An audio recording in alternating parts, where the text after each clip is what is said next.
Now, I took a trip to Kentucky this week, not to source bourbon. It was to go to the National Corvette Museum. Ooh. While not the museum, it was the NCM Motorsports Park to race the 24 Hours of Lemons, which you would think is a 24-hour race. It's not. It's a 15 to 16-hour race. So that sounds very interesting, Doug. Yes. We're on video. Yes. What's going on with your forehead? Oh, the Band-Aid? Yeah, don't we not make enough money to have a makeup artist around here? It's like in the center of your forehead. We don't have a makeup artist in our budget. I did have a racing injury. Oh, at this big race. crash. Yeah. Dramatic. No. Okay. No, actually, it was my balaclava was like rubbing against my forehead. Isn't that like a dessert? No, that's the baklava. Gotcha. Okay. Back on the same page. I don't know. I had like an allergic reaction or something, so it's a large red bump with. So you don't just want to like take the Band-Aid off and have it be like, yeah, I'm a real man, battle scars, I went racing, testosterone. No, it looks kind of gross. Okay. Anyway, continue. So lemons. Many people think I banged my head, but that's another intelligence thing. So the question came up, and I've been a little bit bitter about this. Maybe is it still possible for people to go racing on a budget, or has money ruined everything? Right? Has money infiltrated even the cheapest wheel-to-wheel race series that I'm aware of in America? I mean, there's SCCA time trials and all sorts of other ways to go do solo laps, but to get the full-on racing experience, is it still possible on a budget? Well, sure, it's possible. Is it possible to be competitive and to win on a budget? Because I'm competitive and I like to win. Did you all win? No. Oh. We were very much outclassed, and I went into this going, we can't win anymore. We can't win in Class A. We won in Class B 10 years ago. The cars have gotten better. The cars have gotten faster. People are spending crazy money on their cars. Like, Lemons isn't Lemons anymore. There's no cheap racing. Champ Car used to be Chump Car, which was a cheap race series. Now it's like actual, real, serious racing. So what do people do if they're not made of money? And like, I think I do quite well. Doing quite well and going racing is you have to do very, very, very well to race on a regular basis. What do they always say? How to make a small fortune in racing is start with a very large one. Yeah. Right.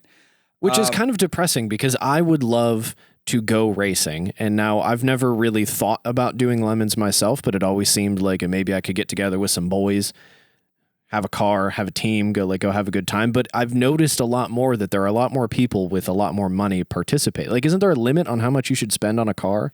It used to be $500, and they would audit your receipts.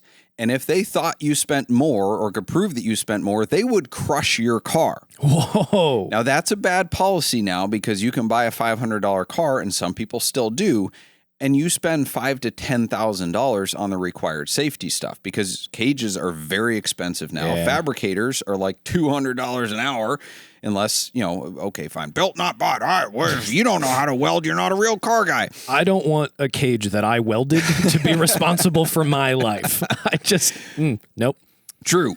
Fire suppression systems required. Fuel cell, I think, is required now. Harnesses, everything goes out of date. Race seat, helmets, Hans, fire suits, the whole thing. So you have a lot of money wrapped up into a $500 car just to go racing. And in Lemons, they have 3 classes, Class C, B, and A. And C is the slowest, B is the middle, A is the fastest. So C is still like pure Lemons. It's bad cars. Yeah. There was a pretty much bone stock W210 E-Class station wagon that looked like they just put a cage in it. It all had windows, like normal street tires. It was like they put a cage in it and drove it in off the street. And it had the F1 safety car livery. Oh, that's so good. Arguably one of my favorite cars. Does the cage on a wagon do like the whole bit, or does it go all the way back? Oh, no. Nice. Make it really heavy. They were fairly fast in Class C. But, and also I wanted to preface this. I was thinking about, should have brought the book down, but Brock Yates wrote a real book called Sunday Driver about his experience racing in a real series. Lemons, in which I raced, is a satirical event somewhat, and I'm arguably a satirical version of a journalist, so this whole commentary fits perfectly. So I went into this whining about being in Class A. We haven't run in 4 years. There's a Corvette C5 with a Maverick body on it. There's a lot of BMW E30s, E36s. There are a ton of Miatas, some of them with full aero. There's a bunch of cars that are Champ Car race cars that are just racing in Lemons as well. So what do you guys run? So we have a 87 BMW E30, 2.5 liter inline six. The drivetrain is stock. It's got 250,000 miles. The only real modification is suspension. Okay. Coil springs, shocks, camber plates, but that's it. So we're not fast. We are absolutely not fast.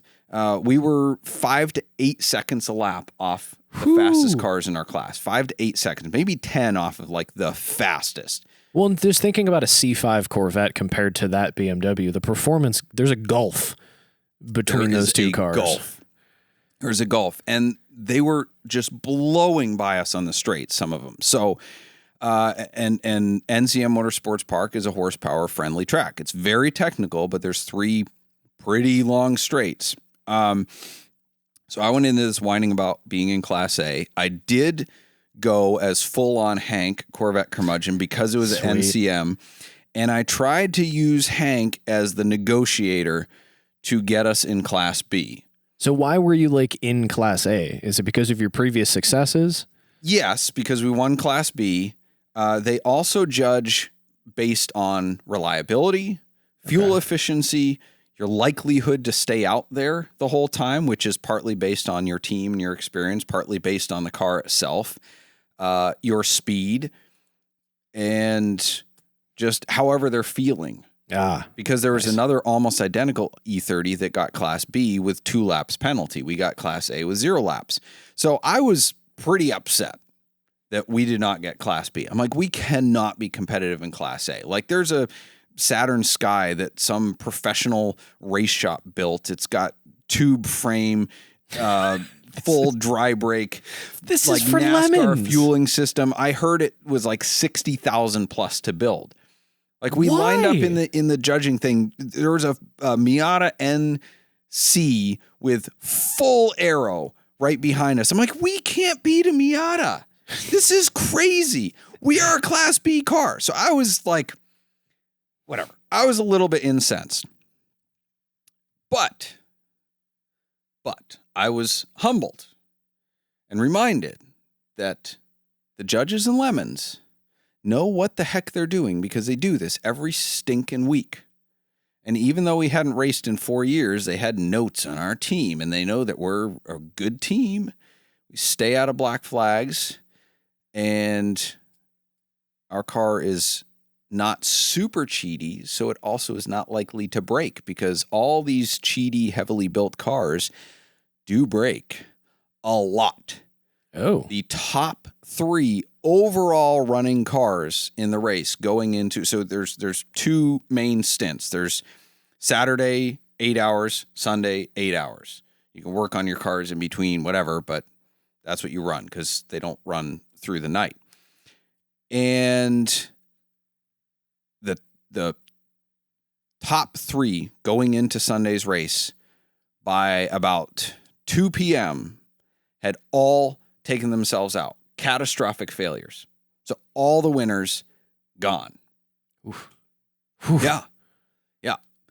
All the top 10 cars to finish were Class A cars, which is what it should have been. The judges knew what they were doing. I was looking at lap times going, man, this is crazy. There's Class C cars and Class B cars that are way faster. Well, time has a way of sorting things out and proving that my complaining was not justified. Yeah, there was a lot of crashes. I had some PTSD. There was a 74-ish Monte Carlo that was a number of shades of beige / rust. And it broke down within just a few laps of going out on the track. Catastrophic failure, oil everywhere. And as I drive by, I see a beige Monte Carlo on a flatbed. I'm just having flashbacks to Ultra Beige on Cannonball. Where is Ultra Beige? In a collection in Oklahoma. Nice. With some other movie cars and Cannonball cars. You might have thought it would never happen, but Switchcast is endorsing a transport company. Whether you're moving a rare collectible, a high-end sports car, or your personal luxury vehicle, Shaughnessy Overland Express delivers with precision, privacy, and respect. This isn't just transport, it's white glove care from pickup to delivery. For over 14 years, they've earned the trust of collectors, enthusiasts, dealers, and owners by offering unmatched service and personalized attention. You'll work directly with their experienced in-house team, ensuring a smooth and private experience without middlemen or surprises. Every shipment is protected with up to $3 million in cargo insurance, offering peace of mind for even the most valuable and rare vehicles on the road. In addition to their enclosed fleet, they've also established a trusted auto transport brokerage service, giving you access to a nationwide network of vetted, open, and enclosed carriers. Whether you need transport on a route they don't currently operate, or their carriers are at full capacity when your schedule demands, they'll still get it done without compromising the Shaughnessy standard of excellence. Same professionalism, same personal touch, expanded flexibility. We are proud at Switchcast to endorse Shaughnessy Overland Express as the official transporter of Switchcast. Visit soexinc.com and tell them Switchcast sent you. We stayed out there the whole time. We got 2 black flags that were, whatever, kind of BS, but whatever. They didn't delay us very much. And we finished 8th place overall of 97 cars to start. All right. But we were 32nd fastest by lap time. Our fastest lap, which was mine, our fastest lap was 32nd fastest of all the cars out there. So that, for somebody that's competitive like you, even though you ended up in 8th place overall, which I think is pretty impressive, given what all the prep and stuff that I've heard of all these other cars, and I'm sure it was still fun, but was it like a fun competitive thing? Because you were just getting your doors blown off the whole time, I'm guessing.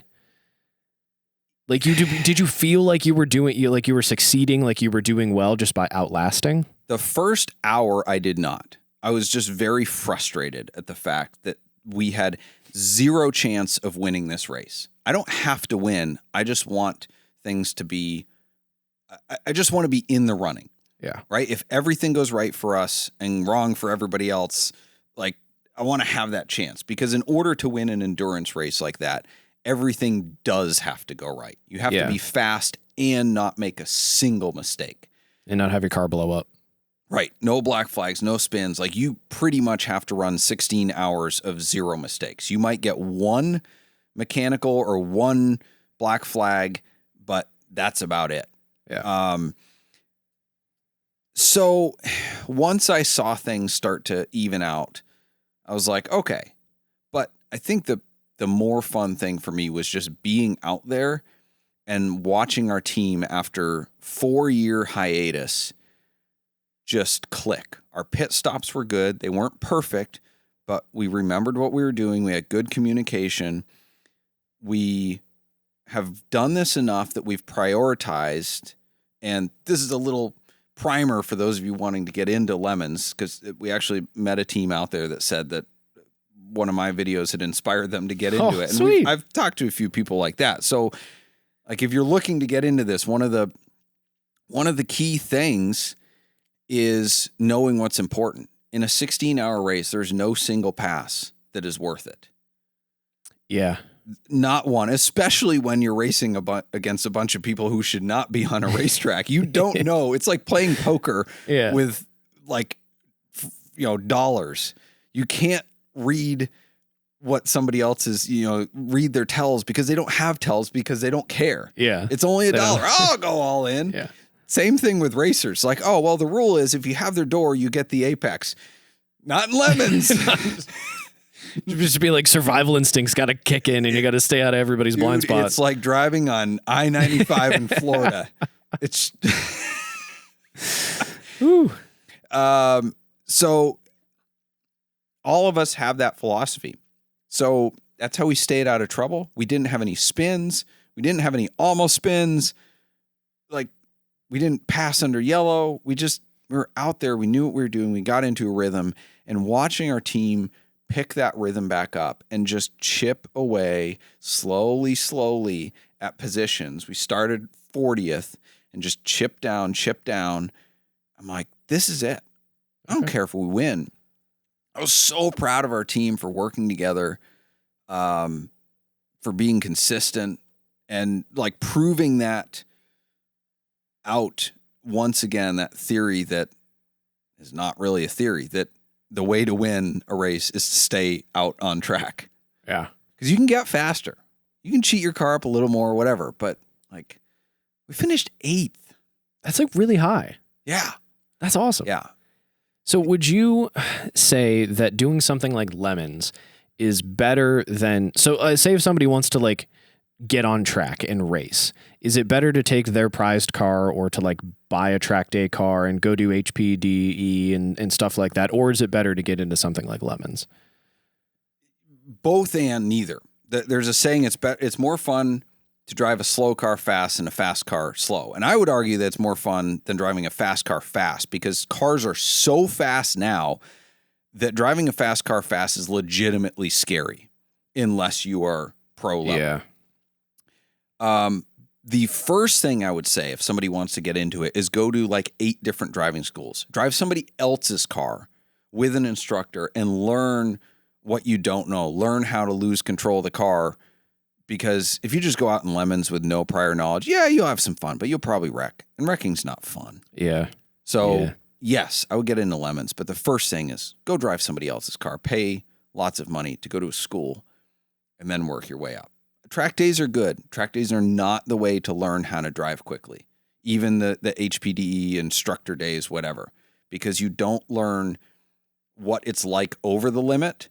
You only learn how to slowly approach the limit. Until you learn what's beyond the limit, you don't know how to anticipate coming up to that. Yes. I think that's why a lot of people wreck at lemons, is because they've never felt a slide. So when it happens, they go, what do I do? And then they look exactly at the thing that's coming at them, and that's where they go. Yeah. Yeah. And oh my gosh. So the second day it rained, and it started raining with like 10 laps to go. And on the checkered flag lap, going through a kink in the back straight, 4 cars collected each other and wrecked. One of them was number 63, a Mazda RX-8. Younger guy was driving. I don't think it was his fault, but I joked because our car was number 63 and we registered too late, so we had to change it with tape to 868. Nice. So I was like, well, serves you right for taking our number. Not really. I was just glad everybody was okay. But I'm not sure the rotary would have lasted all the way to the end of the race, though. Like, it would have run out of oil or something. Is an RX-8 still a rotary? Yeah. Oh, okay. I got really scared when you asked that for a second. I was like, did I just embarrass myself on the internet again?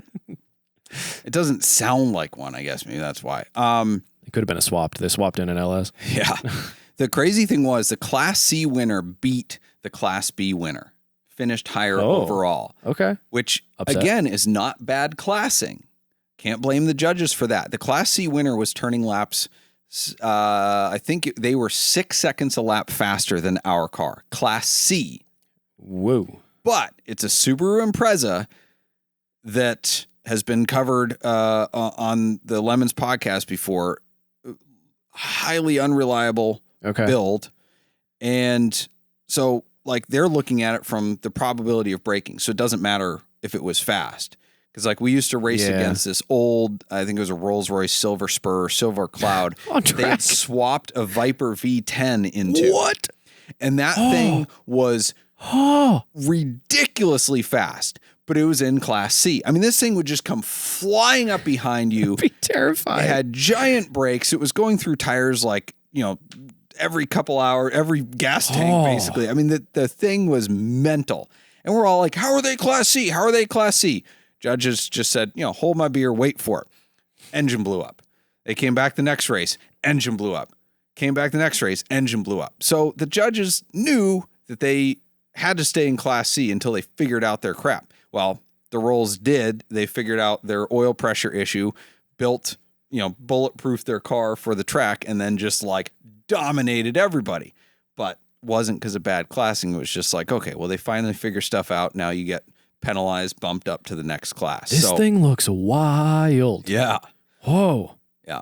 So anyway, it was a great time. Glad to be back in Lemons. I found my rhythm again. Got faster, and I think we'll do some more races next year. Heck yeah. Yep. Speaking of Corvette curmudgeon, like I said, Hank was out in full force at the NCM race. I saw this post online. A man driving a C8 Corvette through the Chick-fil-A drive-thru gets misgendered. Well, the car did anyway. Oh? The person taking the order listed it as an orange sedan Ferrari. What? Which? What does that even mean? Ferrari misspelled. But sedan. Listen, I've been saying Corvette C8s look like Ferraris, McLarens, Lambos, whatever for ages. I kind of joke. That's when I see true. one go by. I'm like, hey, check out the McLaren 430. Yeah. Yeah. So I thought that was funny, although Hank likely would take it as an insult. Oh, 100%. Did Hank see any light Carmine red C5 Corvettes down at NCM Motorsports Park, Doug? Of course not, because this is the only one. Oh, shoot. He was parading around his trophy, though, talking about it to anyone that would listen.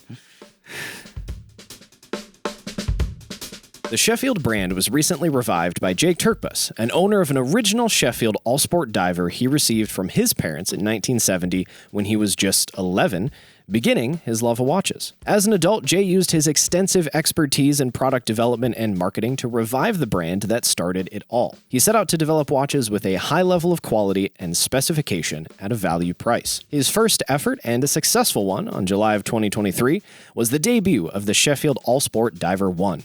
It had the kind of build and movement that much more expensive watches use, and his debut price of $108 was equivalent to the $13 his parents paid in 1970. Since that debut, Sheffield has expanded to a wider range of automatics and chronos, many designed around vintage Sheffield dials of the 60s. The Sheffield well of clever and unique design remains his inspiration, as well as maintaining the goal of high quality, very affordable range of automatic and quartz watches. Sheffield watches, value on merit, not just price. I love mine, so get yours at sheffieldwatches.com and be sure to mention you found them on Switchcast. Thank you for joining us for Switchcast with Doug Tabbitt and Tyler Sanders, produced by Ethan Huffnagel. Switchcast is an automotive entertainment and opinion show, and nothing we say should be taken very seriously. We do not give tax, investment, legal, emotional, or professional advice, and the only licenses we hold are driver's licenses. The opinions expressed on this show are exclusively held by the people pontificating at that moment and do not reflect the values of our producers or sponsors. Our theme music is provided by Emily and Ivory. You can stream their full album on Spotify or SoundCloud. If you like this show, you can stream it in its entirety on your favorite audio podcast platform. Check out switchcast.live for more info.